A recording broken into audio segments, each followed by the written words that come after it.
Amén. Hoy vamos a compartir una palabra que tocó mi corazón leyendo Jeremías capítulo 18. Vamos a abrir nuestra Biblia a Jeremías capítulo 18. Es un texto conocido donde habla del alfarero, donde Dios le dice al profeta Jeremías que vaya en la casa del alfarero porque le va a mostrar algo. Y Jeremías va y empieza a mirar cómo el alfarero está trabajando en la rueda, ¿no? Y vamos a leer este texto, capítulo 18 de Jeremías. Vamos a leer algunos versículos. La palabra de Jehová que vino a Jeremías diciendo: levántate y vete a casa del alfarero, y allí te haré oír mis palabras. Y descendí a casa del alfarero, y he aquí que él, el alfarero, trabajaba sobre la rueda. Y la vasija de barro que él estaba haciendo se echó a perder, se rompió en sus manos. Y volvió y le hizo otra vez otra vasija, según como le pareció mejor hacerla. Entonces vino a mí palabra de Jehová, diciendo: ¿no podré yo hacer de vosotros como este alfarero, oh casa de Israel? Dice Jehová: he aquí que como el barro en la mano del alfarero es, así sois vosotros en mi mano, oh casa de Israel. Es un texto muy conocido y fácil de interpretar. Yo titulé el mensaje de hoy porque tocó mi corazón esto, porque mientras estaba leyendo esta palabra pensé en un taller. Justamente hay muchas canciones hoy cristianas, ¿no? Dice, hay una canción de, ¿cómo se llama? Alex Campos, que dice Taller del Maestro, ¿se llama? Bueno, y entonces mientras yo estaba leyendo este texto saltaban varias cosas en mi mente, ¿no? Y hay una vasija que se estaba haciendo, pero de repente se rompió, después la volvieron a hacer, y todo esto sucedió en un lugar, y este lugar era el lugar donde trabajaba el alfarero. Dice que era su casa, pero realmente era donde él vivía, el taller de él. Entonces yo titulé esta palabra el taller de la gente rota. Hay mucha gente rota, sabemos, hemos escuchado muchas palabras sobre la gente rota, y también hay una aplicación que se llama Gente Rota, con estos audios que en la pandemia, ¿no? Mucha gente pone esos chistes, ¿no? Betty no se lo manda a nadie, ¿sí? Claro, pero realmente lo que estamos viviendo nosotros es que en el mundo, compreso nosotros, somos gente rota. Entonces titulé así mi mensaje: el taller de la gente rota o el taller de la reparación. Y aquí tenemos una comparación que no es necesario tener una interpretación profunda, saber que la arcilla somos nosotros los hombres y que el alfarero es el Señor, Dios, ¿no? Y que el hombre fue formado por Dios del polvo de la tierra. Pero no nos olvidamos algo especial, que cuando Dios formó el hombre del polvo de la tierra, el polvo que tomó Dios no era un polvo que tenemos hoy, era un polvo de una tierra donde estaba Dios. Era un jardín especial, estaba en el cielo. Entonces Dios tomó una tierra especial para hacer hombres y mujeres especiales como nosotros. Y Dios no nos creó para ser gente preparada para sufrir. Dios no nos creó para ser fracasados. Dios no nos creó para morir. Dios nos creó para la vida eterna. Nos creó inmortales. Nos creó seres felices. Nos creó llenos de luz. Nos creó gente de bien. Pero sabemos que el pecado destruyó todo. Y por causa de este pecado, todo lo que hoy hay es roto. Vivimos en un mundo roto, una sociedad rota, unos políticos rotos, y todo esto crea gente rota. Entonces, ¿quién son la gente rota? Leyendo la palabra, ¿no? Largo en la historia, nosotros podemos ver que mucha gente en curso de su vida, en el camino, se rompe en el proceso, tratando de edificar su propia vida, cada uno a como le parece bien, pero se rompen. Esto no quiere decir que porque la gente es rota, son pecadores. No quiero decir que la gente rota son la gente mala. Tampoco quiero decir que la gente rota son los que no saben hacer nada de bueno. Simplemente en el curso de la vida de cada uno de nosotros, en nuestros intentos de construir una vida, de hacer unos negocios, de hacer cosas buenas para nosotros, siempre pasa algo que sucede, que se rompen. No lo que estamos haciendo, sino nuestro corazón, nuestros sentimientos, nuestras emociones, nuestra alma se viene fragmentando. Entonces, leyendo, por ejemplo, el capítulo 18, como estábamos leyendo, el versículo 4 dice: y la vasija de barro que él hacía se echó a perder en su mano. Esta palabra confirma que la gente se rompe. No podemos decir, no, bueno, yo no me rompí. No, aquí está diciendo que la vasija que estaba haciendo se rompió. Esto significa que nadie es excepto de la ruptura. Nadie puede decir, yo no me voy a romper. Algunos viven con corazón roto. La gente rota vive con un corazón roto. Otros tienen un espíritu herido, viven en gran dolor, sufriendo, yaciendo, ¿no?, en su lecho de angustia, de tristeza, de dolor.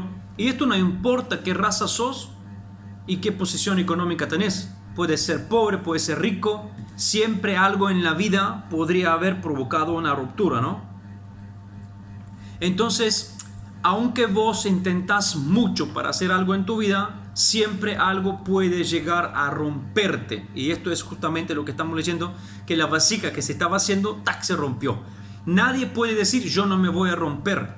Y nadie puede decir cuándo se va a romper. Una vez que se rompe, es un hecho que nosotros no sabemos cómo reparar. Por esto es que necesitamos estar en el taller y que Dios nos repare. Entonces, en nuestra vida, todos nosotros hemos sentido por lo menos una vez en la vida, algunos van a sentirlo más de una vez, pero todos nosotros por lo menos una vez en la vida hemos vivido esta situación que nos duele el alma. ¿Viste? Hay una expresión que digo, me duele el alma ver eso. O se me rompe el corazón. Bueno, estas son expresiones, pero realmente lo que tú sientes, que a veces tu alma se te fragmenta por causa de que tus emociones son demasiado golpeados por la tormenta de la vida, ¿no? Y estas cosas rompen tu estado, porque quizá a veces has tentado, tenés motivos buenos, porque dije que la gente rota no son los pecadores sucios, la basura del mundo. No, la gente rota son gente común, como todos nosotros. Y en sus tentativos de hacer algo bueno, a veces no se le da. Entonces se rompe algo en ellos, ¿no? Entonces, la vida en sí misma es cruel. Vivimos todos en una vida más o menos buena, pero no nos olvidemos también que la vida que vivimos, la vivimos en un mundo donde quien maneja y gobierna todo, si bien es Dios, pero Dios lo ha entregado a Satanás. ¿Por qué? Por causa del pecado. Entonces, el mundo en que vivimos nosotros, que rompe nuestra alma, se maneja por el diablo, y el diablo no es un ser que perdona, tampoco es un ser que tiene misericordia. El diablo, si te puede pisar, te pisa, y si puede lograr a encontrar en ti una debilidad que pueda romper y fragmentar tu alma, lo va a hacer con todas sus fuerzas. Entonces nosotros, sabiendo esto, en qué mundo vivimos, debemos estar muy cuidadosos cómo vivir nuestra vida y con quién la construimos. Por supuesto que nosotros como creyentes debemos tratar de construir nuestra vida con Dios, pero muchas veces, aún intentando construir nuestra vida con Dios, llegamos a rompernos. ¿Cuántas personas van en la iglesia, leen la Biblia, oran, hacen lo que tienen que hacer como cristianos, son buenos cristianos, pero llegan a romperse por una X razón? Y esto no tiene nada que ver con la falta de comunión con Dios, no tiene nada que ver con la falta de relación con Dios. Simplemente en la vida hay muchas cosas que pueden romperte. Y hoy justamente estamos tratando de decir quién son la gente rota y qué pueden hacer para que ser reparados, o alguien que puede repararles, ¿no?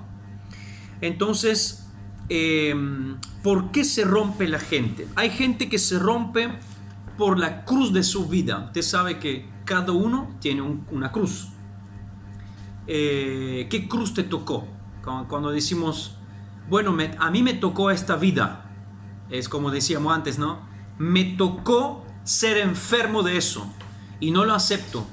Entonces hay ciertas cosas que nos tocaron en la vida. Algunos nacieron en una pobre familia, otros nacieron en una familia rica, otros nacieron con una debilidad, otros nacieron con algún problema. No estamos hablando de ningún tipo de pecado, no estamos hablando de ningún tipo de cosa que has hecho. Simplemente te das cuenta que la vida te hizo nacer en una cama de cierta situación. No sé si me estoy explicando. Entonces, por la cruz de la vida que tienes, vos te rompes bajo este peso, vos te doblás y vos te rompes. Esto es una causa de por qué algunos se rompen. Otros se rompen, ¿por qué? Por causa del pecado. ¿Y cuál es el problema del pecado? A veces nosotros como cristianos luchamos con el pecado, ¿ok? Pero hay veces cuando nosotros luchamos con ciertos pecados y estos pecados no llegamos a quitarlo de nuestra vida. Entonces, estos pecados se mezclan con todo lo que nosotros hacemos y con nuestros mejores deberes que hacemos.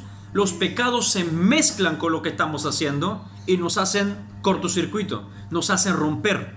Un ejemplo, yo quiero hacer algo bien y mi deseo es que lo haga bien y quiero que sea para la gloria de Dios, quiero que sea para mi familia, quiero dar todo mi esfuerzo y mi decisión, o sea, mi voluntad, mi deseo es que lo haga bien y quiero poner contento a todos que están en torno a mí y quiero poner contento a Dios. Pero por causa de ciertas situaciones de pecado en mi vida, el pecado se mezcla con lo que estoy haciendo y no me sale bien. Y esto me rompe. ¿Por qué me rompe? Porque yo quiero que salga bien. Quiero poner contento a la gente, pero no me sale. Y esto puede romperme.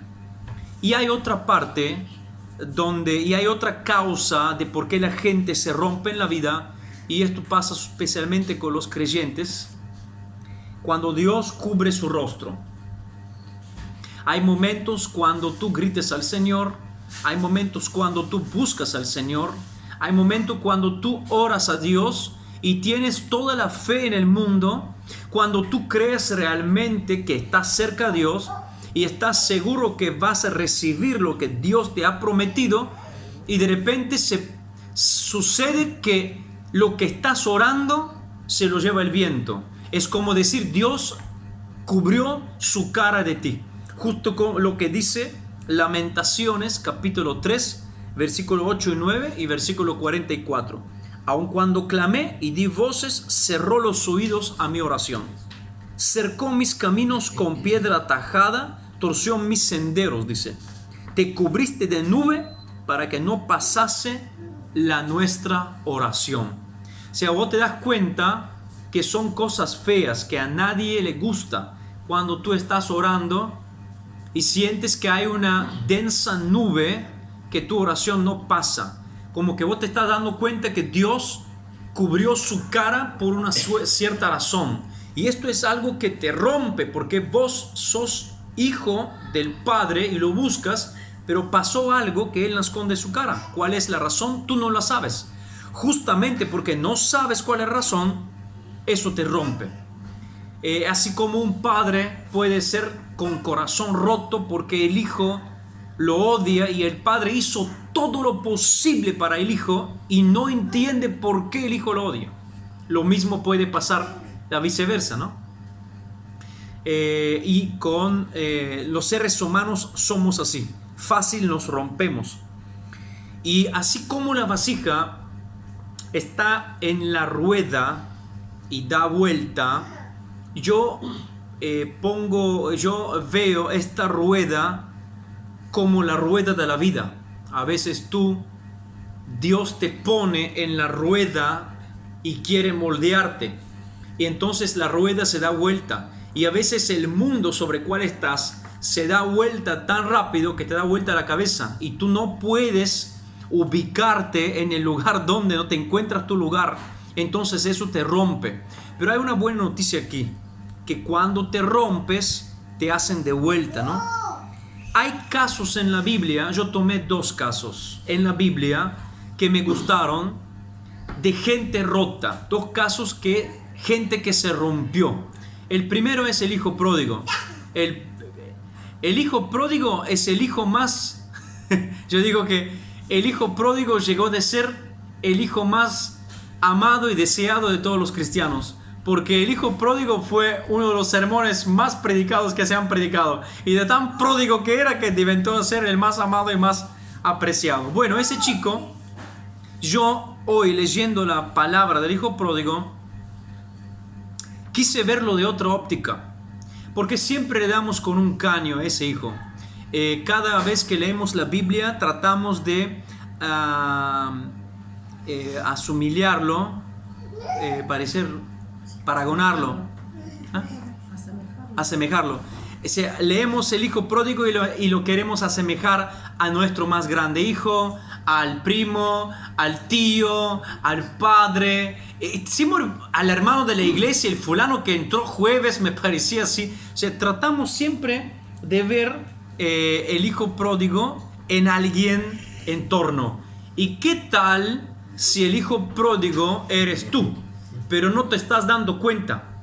¿Qué tal si el hijo pródigo o la hija pródiga eres tú y no te estás dando cuenta? ¿Y por qué yo estoy diciendo esto? Porque leyendo la palabra siempre lo vimos como un tipo malo que quiso robar su padre, agarró el cogote del padre y dijo: dame todo lo que tengas porque me quiero ir a desvagarme con las prostitutas. Pero yo hoy leyendo la Biblia me di cuenta que ese chico no era tan malo. Bueno, quise verlo en esta óptica. Este chico no era tan malo. Este chico quiso prosperar en la vida, quiso tener un buen negocio, vio que el padre tenía una buena empresa, entonces quizá pensó: yo también lo puedo hacer. Voy a decirle a mi padre que me da todo lo que tengo y voy a ir y yo también voy a probar en la vida cómo se gana el dinero, cómo se trabaja. O sea, el chico no le dio quizá la cabeza para hacerse 2 cálculos y que no sabe cómo hacer, pero con impulso que tuvo, quiso en una cierta forma, hacerse el futuro solo. O sea, quiso progresar en la vida. No veo nada de malo. Entonces agarró lo que tenía y se fue en una ciudad muy lejos. Uno dice: bueno, se fue en una ciudad muy lejos porque quería pecar a lo grande y que el padre no llegue a enterrarse. Una ciudad tan lejos que ni siquiera el celular agarraba la línea. Y no, yo lo veo de otra forma. Quizá el padre tenía un trabajo, un negocio que embarcaba varias ciudades en torno, y el chico dijo: me voy a una ciudad muy lejos que nadie me conoce y que no digan: ah, tú eres el hijo del fulano, tú eres el hijo de Francisco, entonces te voy a regalar tal cosa. Y él quizá no quiso eso, quiso probar el negocio solo. Vamos a verlo de esta óptica, ¿no? Entonces el chico se fue, pero ¿qué sucedió? Ahora, el chico se va lejos, pero cuando empieza a vivir, se da cuenta que no está acostumbrado a vivir solo. Nunca se fue de su casa. No está acostumbrado a vivir solo. No está acostumbrado de trabajar tan duro. No está acostumbrado de hacer negocios. Entonces todo lo que tuvo lo desperdició. Entonces cuando se encontró solo, no tenía amigos, no tenía nadie a quien agarrarse, el papá estaba lejos, siempre aprendió de ser guiado por el padre, de ser sostenido por el padre, tenía confianza en el padre le inspiraba confianza. Entonces el chico se encontró solo, y de encontrarse solo cayó en pecado, fue a tomar alcohol, fue a ir donde quiere ir. Entonces el chico le fue mal, prácticamente fue una vasija que estaba edificándose por el padre y de repente en un dado momento se rompió. Entonces decimos nosotros, el tipo este es un tipo que se tiene que ir al infierno ya. Pero Dios tuvo otros planes.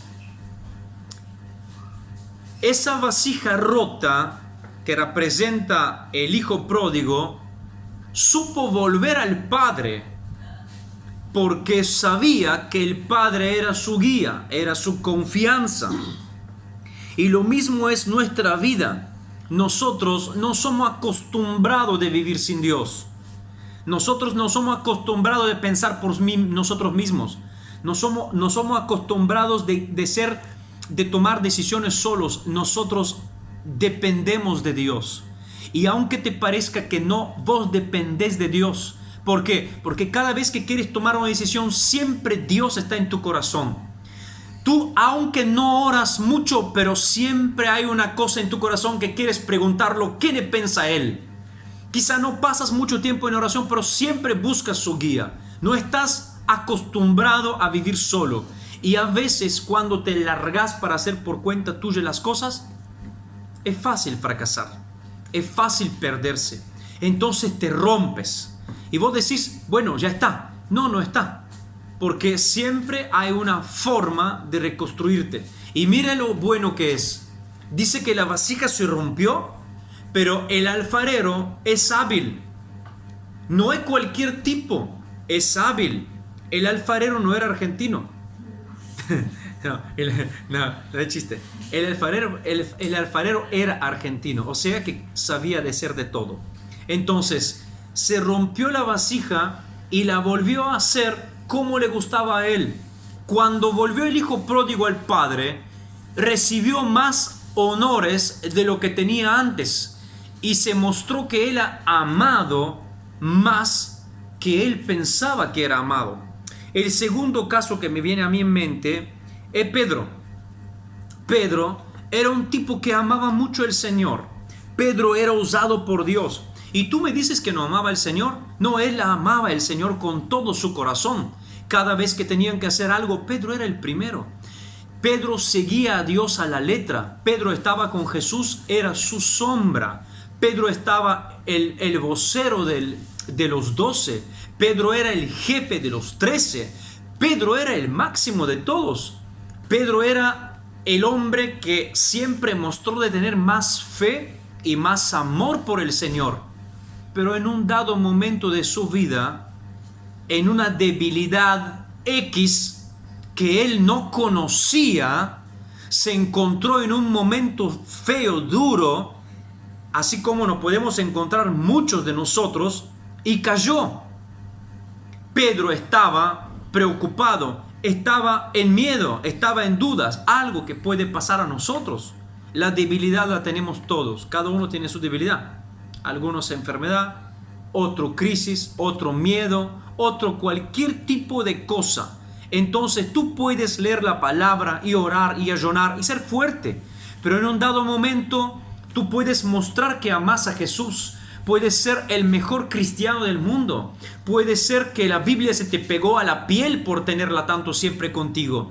Pero en un dado momento de tu vida, por X motivo, justamente cuando más sos vulnerable en tu debilidad, tú puedes caer, tú puedes enchampar, tropezar. Entonces, cuando tropiezas y te caes y te golpeas y la herida empieza a sangrar, tú estás roto por dentro, porque justamente lo has dado, porque es difícil caer de lo alto. Más alto es, más golpe es más fuerte.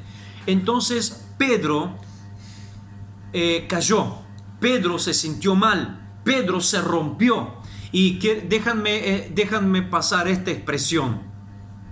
Jesús estaba moldeando Pedro para llegar a ser una tremenda vasija para ser utilizada para la gloria de Dios. Y en un dado momento, cuando Jesús tenía que ser muerto, Pedro, casi llegando al orlo de la vasija, ya el alfarero Jesús estaba preparando lo más fino de arriba, y de repente Pedro lo nega y se rompe a pedazos. Pero lo interesante es que Jesús toma esta oportunidad y lo restaura. Significa que para cada vasija, cualquier rota que sea, se puede restaurar. Entonces, Dios es reparador de gente rota. Él es el jefe del taller. Y lo que me encanta aquí es que Dios no utiliza gente, Él mismo los repara. Eso me gusta. Si yo digo, el pastor te va a reparar porque te va a dar una palabra y te va a poner la mano y ya está reparado, no. Es el Señor que se ocupa de reparar la gente rota. ¿Por qué? Porque la gente rota está en una situación muy complicada. La ruptura de las personas es delicada. Entonces nosotros no sabemos dónde meter mano. Pero Dios sí.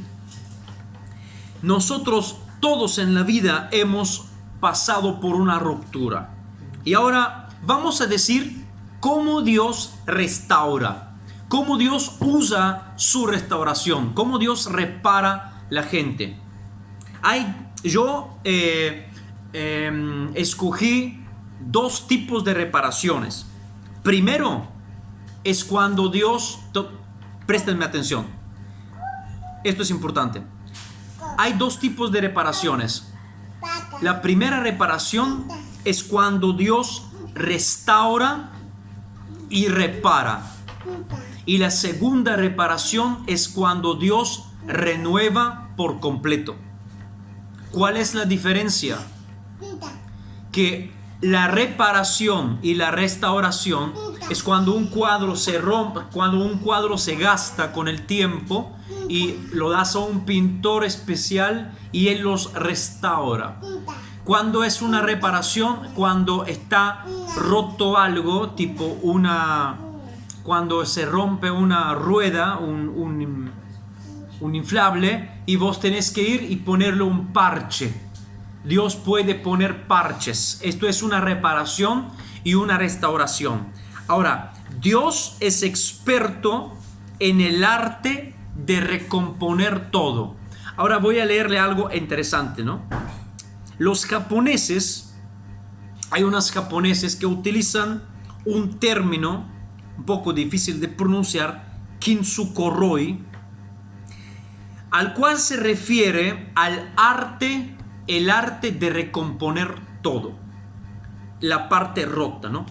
Y cuenta, estos profesionales cuentan que cuando se rompe una pieza de cerámica, los maestros de estos artes agarran las piezas y las sueldan una con oro, pero dejan la marca del oro. No lo hacen perfecto, pueden hacerlo, pero no lo hacen. Queda la vasija de cerámica toda de pedazos y todos los pedazos están marcados con el oro, los sueldan con oro o otro material, pero en este caso con oro, ¿no? Y dejan la cicatriz de la reconstrucción completamente a la vista y sin ningún disimulo, porque para ellos la pieza reconstruida es símbolo de la perfección, fortaleza, fragilidad y belleza. Ahora, hay algo similar, tremendo, en los primeros cristianos. Los primeros cristianos, así como los japoneses, decidieron también conservar en el Evangelio, decidieron conservar la fragilidad de Jesús. Fíjense bien que cuando el Evangelio está escrito, Jesús no se muestra como un superhombre.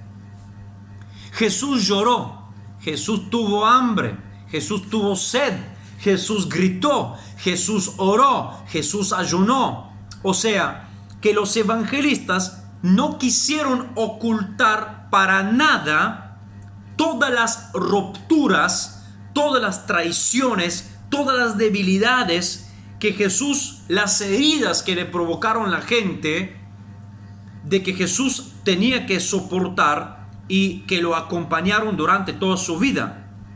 ¿Y por qué podrían haberlo bien suavizado, hecho más tranquilo, exponiéndolo a Jesús como un superhombre que jamás le pasó nada, que jamás sufrió nada? Pero no, ellos lo dejaron así para que se muestra realmente su fragilidad y que esto vuelva a ser Jesús como un perfecto salvador, como un perfecto sanador, como un perfecto libertador. Y entonces, aunque Jesús tuvo un dramático final, esto le dio una mayor gloria a la resurrección. Entonces, estos creyentes, sin duda, podrían haberse ahorrado todas las controversias y poder facilitado la aceptación del mensaje cristiano. Porque fíjense bien que ¿por qué Jesús fue un hombre que no era aceptado tan fácil al inicio de la primera iglesia? ¿Por qué el evangelio tuvo tantas controversias? ¿Por qué? Porque Jesús justamente se mostró como un hombre. Isaías 53 dice que no era lindo, hombre de dolor, de sufrimiento, lo azotaron, le tiraron la barba, le golpearon, lo escupieron, todas estas cosas, lo flagelaron, lo crucificaron como un ladrón, como un injusto, como un perseguidor, como un calumniador de César, como un revolcador revolucionario de un nuevo movimiento. O sea, estos hombres que revolcaban estas revoluciones políticas eran los hombres más bajos en aquel tiempo. El Imperio Romano lo estipulaba como los hombres más bajos. Jesús fue crucificado como tal hombre porque lo veían como un tipo que venía a traer otro tipo de política. Pero este Jesús fue mencionado así justamente porque querían manifestar la gloriosa verdad en el Evangelio. Ahora, los cristianos dejaron las cicatrices de la herida de Jesús completamente a la vista, sin ningún disimulo, y lo hicieron solo para que sean fieles en la historia. Y no solo esto, sino para mostrar la fortaleza, la fragilidad y la belleza de la reconstrucción obrada por Dios en la resurrección. O sea, convenía mostrar el oro precioso que rellena los huecos entre las piezas rotas, la huella de Dios en las cicatrices de la historia. Así como hay una similitud, ¿no?, entre lo que hicieron los japoneses y la historia de Jesús. Esto es lo que sucede en el taller del maestro. Eso es lo que sucede cuando Dios repara gente. Cuando Dios restaura gente, a veces te deja cicatrices. A veces quedan las cicatrices de la vida. A veces quedan algunas cosas del pasado quedan para que tú te acuerdas de dónde Dios te sacó. Algunas veces quedan ciertas debilidades para que Dios te hace entender que vas a vivir solo a través de su gracia. A veces Dios restaura y Dios repara pero deja cicatrices. Pero hay otros momentos cuando Dios no puede reparar. Hay momentos donde Dios no puede restaurar, porque ya no hay pedazos, se hizo polvo. El dolor ha sido tan grande, la tormenta que vino sobre ti. Ahora yo digo,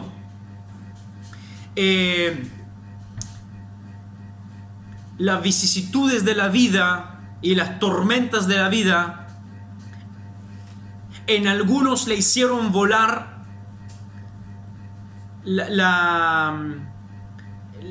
¿cómo se llama? En las alas hay plumas. Las tormentas de la vida en algunos le hicieron volar las plumas y ya no pueden volar. Entonces necesitan que alguien le recompone plumas, que Dios viene y te pone la pluma de vuelta. Y mientras Dios te pone la pluma de vuelta y te restaura y te repara, pasas un proceso de tiempo de restauración que duele, pero lleva un éxito. Entonces un día cuando la pluma crece puedes volar de vuelta. Pero hay ciertas situaciones en la vida donde la gente vive, donde la tormenta es tan fuerte que no solo se te lleva la pluma, sino se te rompen las alas. Y cuando se rompen las alas, ya no hay forma de reconstruirlas.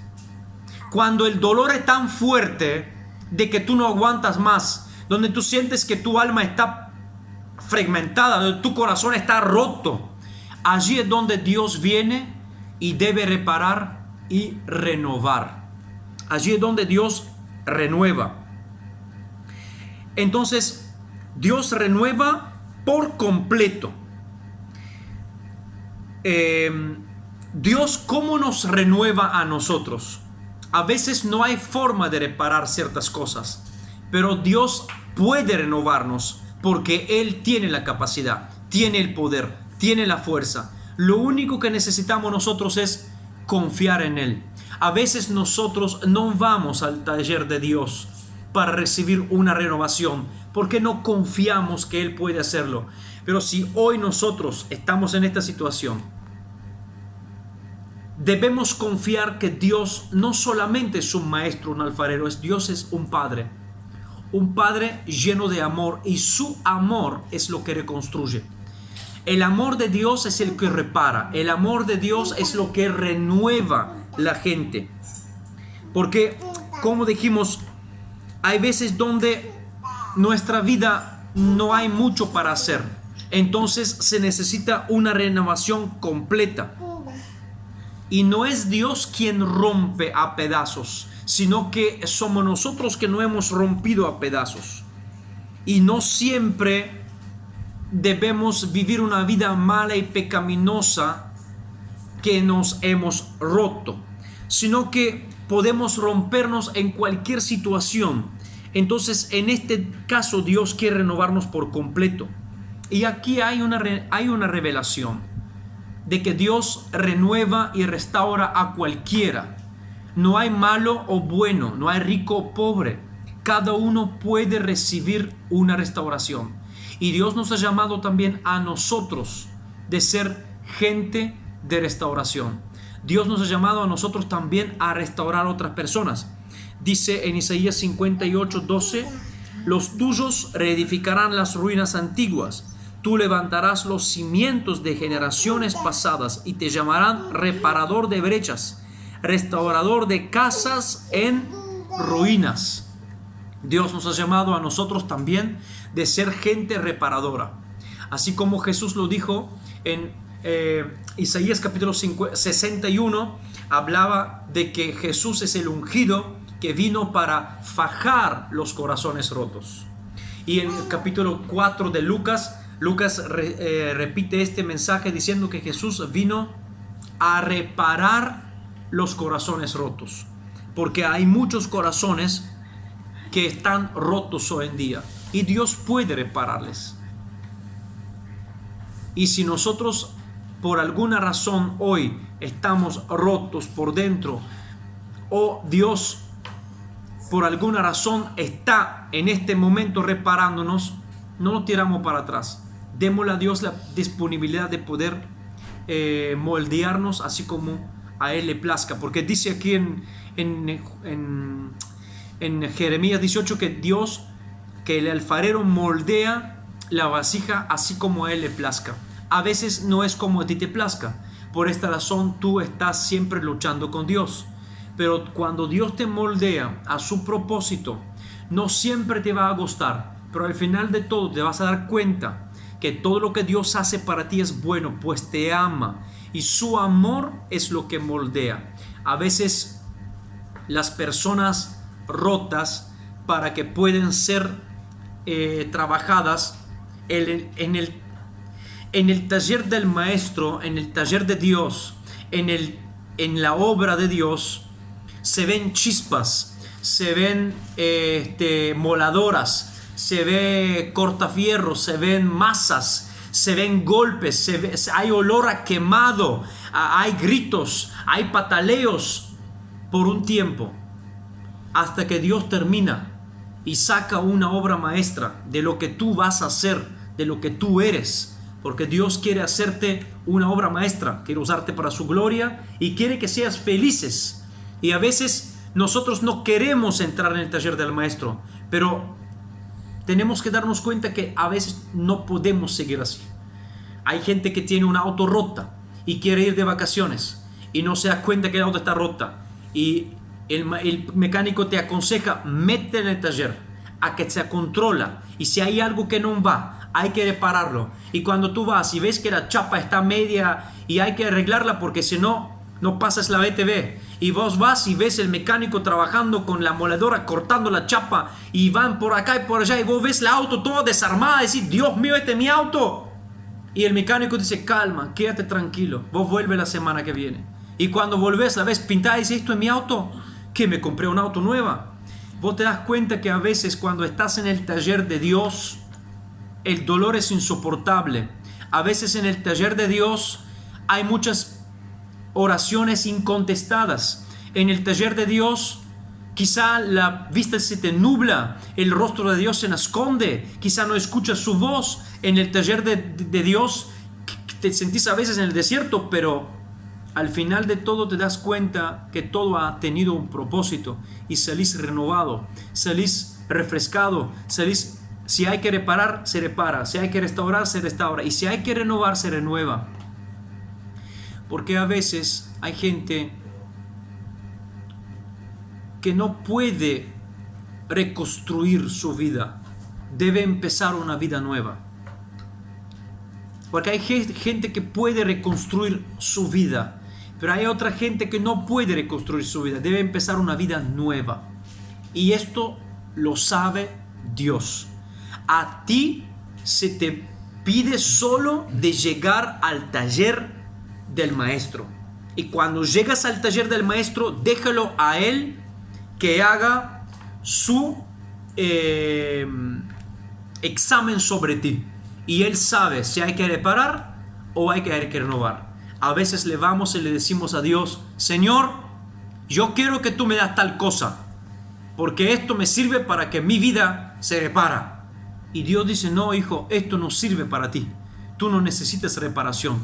Tú tienes que ser renovado por completo, porque así como estás, no va. Entonces yo creo que esto es lo que Dios tiene para decirnos en esta noche.